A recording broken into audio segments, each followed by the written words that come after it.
politics, populist politics, to the extent, most irresponsibly of all, you might think, supporting the proposition that Joe Biden had in fact stolen the election and was not legitimately elected president.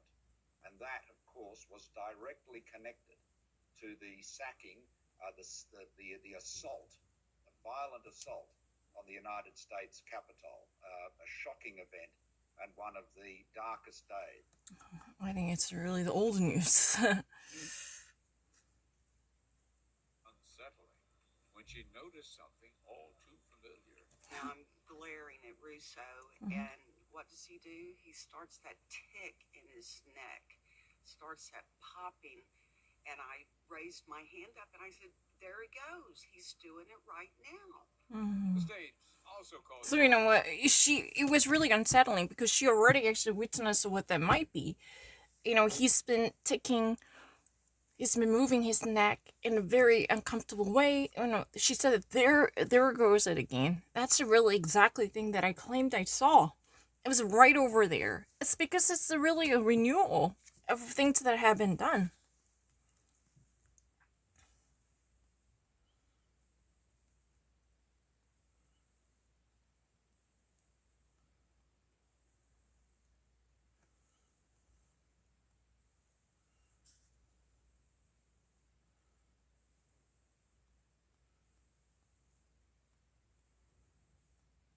Republicans have to go back to being Republicans.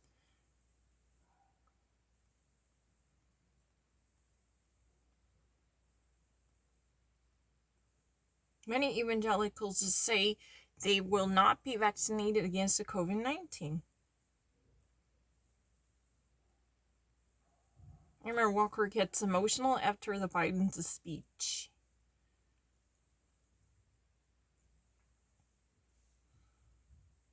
Laura, talk to me about what we just saw play out in the courtroom. So, prosecutors have to provide all information in advance of trial, and they can use their case in chief when they present all their witness testimony to really drive home the point, the prosecutorial strategies that they want to pursue. Once that happens and the defense takes the stand, they are now in control, the defense. So what this is all about is now the prosecution has an opportunity to do what's called a rebuttal case, meaning they can now try to undermine the strategies and the theories that have been promoted by the defense. But there are some constraints there. You can't use your rebuttal case as a prosecutor to introduce what you're calling new evidence, but really things that you could have just raised in your own presentation of evidence, unless the defense has some basis to say it was a brand new theory and now you're doing this. The reason why? Judges don't want to give prosecutors two bites at the apple. They don't want redundant testimony. If you could have raised it earlier, you should have. You had your chance. Sit down. This time, the prosecution is saying, when Dr. Fowler raised the issue of carbon monoxide poisoning, although we had some semblance of what his theory might be, you presented some new theories. So we're not asking for a second bite at the apple, Your Honor. We want a first bite at the apple based on this new theory. The problem is the prosecution made a mistake. They did not take seriously the thought of carbon monoxide poisoning as potentially being a viable claim to be raised by this doctor, and they may have overlooked the data and did not present it through their own witnesses to rebut and preempt this. The judge is saying, look, you had your bite at the apple. If you even mention what you failed to disclose in a timely fashion, it will unduly prejudice this defendant, and I will declare a mistrial. What you just saw was the prosecuting attorney having a compromise and saying, Your Honor, fine, we won't present the new evidence that we have seen of carbon monoxide levels of George Floyd being totally normal. But what they already had was that his oxygen levels were askew, which means that the higher the oxygen levels there were, the lower the carbon monoxide or vice versa. Can we at least tell the jury that? The judge has said yes, but make no mistake about it. This judge is in no mood, it seems, to allow the prosecution several bites of the apple. If they could have raised it the first time, They should have done that. the pulmonologist or the cardiologist, they should have done so. Yeah, gotcha. What Laura Cott said is very clear because she was not making things abstruse, in my opinion. So what's been happening? In the U.S. court system, prosecutors are only allowed to make the rebuttal case. What does that mean? They were actually, you know what, they were actually drilling a hole in the logic of the defense team but they were quite not really allowed to present new evidence saying that, oh, you know what, George Floyd could have actually died from, carbon monoxide poisoning by presenting this ahead of time, even before there is really no conflicting issues. But this time, they could have actually had a chance. The prosecutor's team, made of chief prosecutor and associate prosecutors, they could have done this before, but they failed to present the very relevant theories ahead of time. Because normally the judge in the case, and especially in this case, the very designated judge seemingly was not in the mood to allow the prosecutor team to have the cake and eat it. That means they really have, if they ever actually had a first bite, then this would have been much more explained. But they cannot actually have a multiple bites. That means they cannot actually, this Apple allusion is a very simple. If any type of prosecutorial voice could have built up on a case preemptively concerning the carbon monoxide poisoning, then this could have been easily explained. But normally, in the case of the rebuttal, prosecutors are only allowed to debunk the logical fallacy of the defense lawyers. That was how this system works. But however, if there is any type of a new theories or a new information that might upset and trouble the existing presentation by the defense lawyer, then there is a shimmer of a hope by prosecutors, because that actually then paved the way for building up on a new case against the defense team. But in this case, forensic doctors, including the pulmonologist and the cardiologist, these, forensic scientists, they already actually put down a pretty much interesting theory, especially, this is Dr. Palmer, who actually had to lay down a very, very convincing theory that George Floyd had a serious level of a carbon monoxide in his lung. That means, a prosecutor's team could have at least, convinced the jury that George Floyd truly suffered from deficiency of oxygen based upon high level of carbon monoxide in his lung, because there is really there is inverted relationship in between. The more oxygen in one's lung, the lesser carbon monoxide in one's lung, right?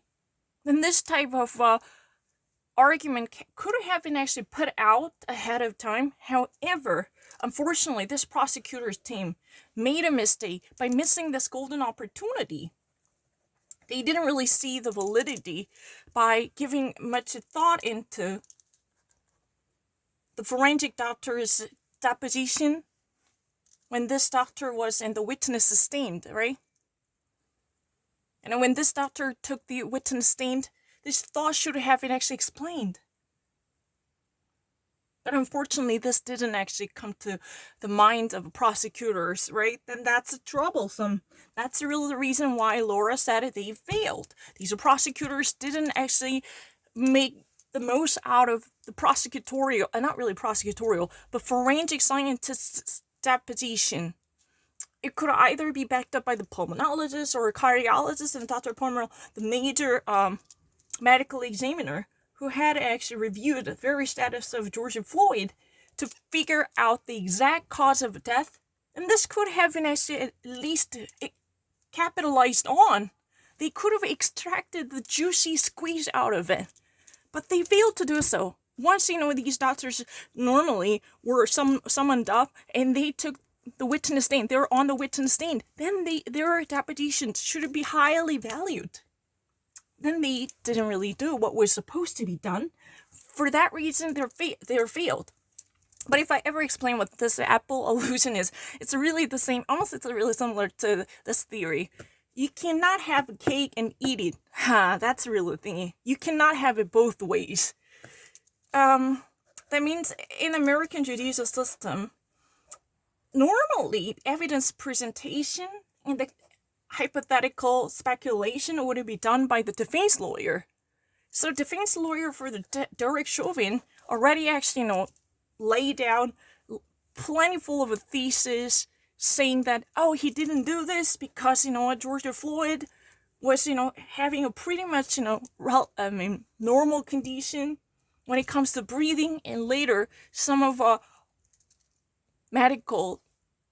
autopsy reports clearly suggest that his oxygen level was normal. They could have actually, lay down, or they could have present, or they could have submit this type of arguments. That's normally the job of a defense lawyer. But the problem is the prosecutors are, the main job of the prosecutors, they're actually finding holes or fallacies or non sequitur in the build-up logic of lawyers. If they ever actually sell any stories, then there must be some missing points that would never make any coherent story. If there was any missing links, or if there would be any type of a reversible argument, they need to winnow them out, and their main job is drilling holes in the completed thesis by defense lawyers. That's what they were supposed to do.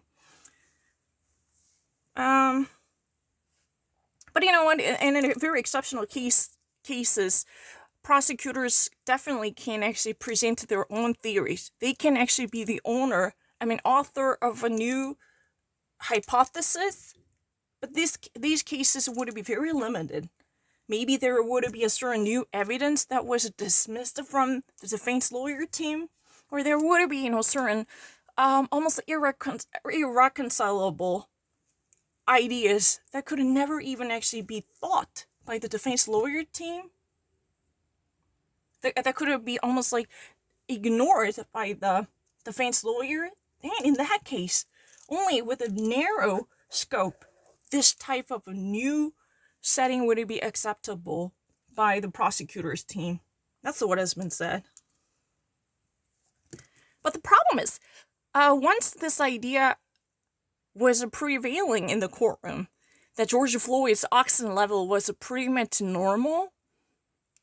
But however, there was a certain suggestion by the medical examiner who clearly indicated that George Floyd's lung was somewhat abnormally high with the carbon monoxide. If that was really the case, they could have at least linked this case to the deficiency of oxygen, and that could have been the immediate cause of the death. Those Derek Chauvin should be held accountable for providing a cause for his death, because choke hold would be one of the reasons why he died, because that had something to do with this acute deficiency of oxygen in his lung. That could, this type of expert knowledge can be obtained by summoning up a pulmonology doctors, pulmonologists. That would be possible. But they somehow didn't make the most out of the case. They somehow blew it up. The prosecutor's team. That's really the reason why Laura Cott thinks they failed. Even though their hands are tied within the boundary of the rebuttal case. Rebuttal cases, they're only finding certain logical fallacies or flows that didn't really add up to the whole idea presented by the defense team, or they were just actually finding certain type of contradictions that would eventually be viewed as a weakness of their logic. This is all about logical coherence, right? If certain facts are not sitting well with each other, then they need to actually debunk this absurdity, right? That's really the rebuttal case for the prosecutor's team. But the thing is, in this case, prosecutors, they could have at least make the most out of this deposition by the forensic scientist team and the medical examiners, because they were actually providing a very valuable evidence that could actually give a way to build up on a new thesis if any type of a new evidence somehow surfaces. And this could actually be a very exceptional case, allowing prosecutor teams to at least present their own idea. Yeah, that would have been done, but they didn't do it. So the judge, in this case, definitely would not be really in the mood allowing prosecutors to have, many bites, several bites on the apple. That means, it's not the prosecutor's game exclusively. You cannot actually, swing both ways. This is really disgusting. You cannot swing both ways. You can be the best shield and you can be the best knife. No, sword. No, this is really like this. You know what? The judge is technically not in the mood. You can never be the most, accurate, the sharpest sword, and you can be the most powerful shield at the time. You can actually swing both ways? No way, no how. We're never gonna let you do that. That's typically the mood. And especially the judge in this case, was actually seen in that way too. Then, within the limited scope, what could have possibly be done from the perspective of Laura Cott, this legal analyst, was actually making most out of the case presented by the medical examiners by digging deeper on it to drive their own idea further. Here, she actually used to drive home the point. That means, you just actually, sell your opinion with a cogency by persuading someone with very powerful arguments. So you've been actually very, very powerful in terms of selling your own opinions or trying to buy someone into your own argument.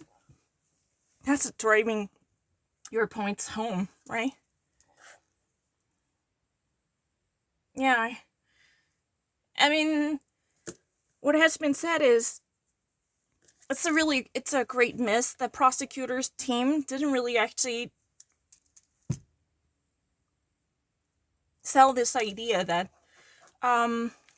George Floyd's high unusual carbon monoxide level in his lung could have been associated with the very fact that he might actually have suffered from deficiency of oxygen. They actually failed to link these two different phenomena. They could have been very valuable, and it could have been easily backed up by medical examiners or forensic scientists or coroners. But these type of golden opportunities were not validated or, not really appreciated at least. And that's a great miss. Even though they were actually pretty much limited. Their scope is not really as free as a defense lawyer, because defense lawyers can actually, literally gather every pieces of evidence to sell whatever crazy theories. But the thing is, this is prosecutor in this game is like a goalie. You need to actually at least, shun out any type of absurd argument saying, oh, you actually didn't present a convincing thesis. Think about it, how a person would have done this, yada yada yada. You need to find incoherence in the argument of the defense lawyers, or debunk the fallibility of the defense lawyer's argument, right? But even within the scope, if there is any type of new evidence or any missing point or something that was actually outside the scope of the defense lawyer's team, then prosecutors can actually cook their own plate.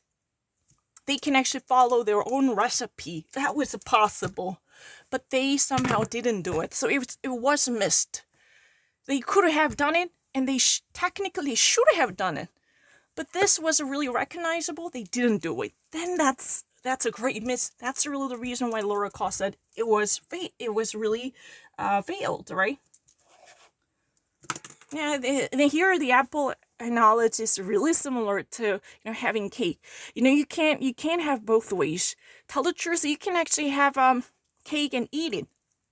But in this case, when the first bite was given, prosecutors should have should have snatched it. But they somehow tiptoed around. And they somehow even made a bizarre concession to this argument that George Floyd's oxygen level in his lung was fine or relatively normal. then they missed the first opportunity. They actually somehow didn't really get the first bite. Then, because they somehow vertun, das meinte diese Stadtanwalt immer noch verspielte eine Angelegenheit. Das meinte eine sehr, sehr würdevolle Angelegenheit würde verspielt und vertan. Ja, das ist da, vertan. Von Anfang an. Diese würde wirklich angefasst würden.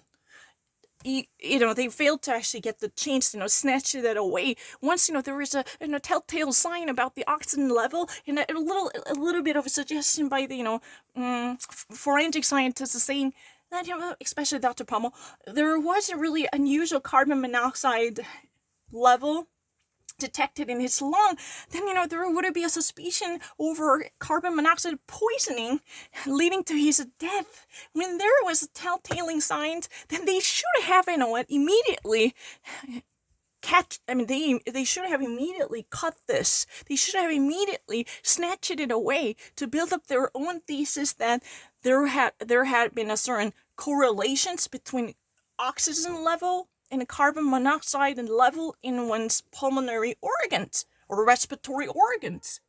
That type of golden opportunity was really wasted. That became water under the bridge. Then what a miss, right? In the first place, there was a sign. The first bite should have been grabbed. They at least, cut their teeth into it. But they didn't do it. Then they should have done it. That's really the thing. It's very obvious. I've never seen it, but I can understand it. I have never seen it. And this is a really completely new story. And technically what's been much more difficult here is it's really, after analysis. After they actually, together watch a certain clip, they actually analyzed the situation, but I didn't really share that moment together. But I was not really fully informed of the situation of Derek Chauvin's second trial, unfortunately. But it's my first time to hear Laura Cott's analysis based upon what has been already happened and what has already been played. Yeah, I really can't. This is all I can get. But, I understand what she said. But I've never actually watched it. What has been actually given as a Voraussetzung. The actual circumstances or conditions. I was not informed on the issue. Yeah, completely not. But this is my first time to watch it, and I really wish I could have been able to at least, get the idea from this initial segment, because this would be very informative. Yeah, I really wish I can find this video. Well, what happened? I don't know. The only thing that I heard was Laura Cott understanding. It's really a secondary order, right? Because she was the one who digested one for me. I'm really sorry. I didn't really actually get the facts from reports or any coverages by journalists, but she's a legal analyst. But I can understand it, never mind.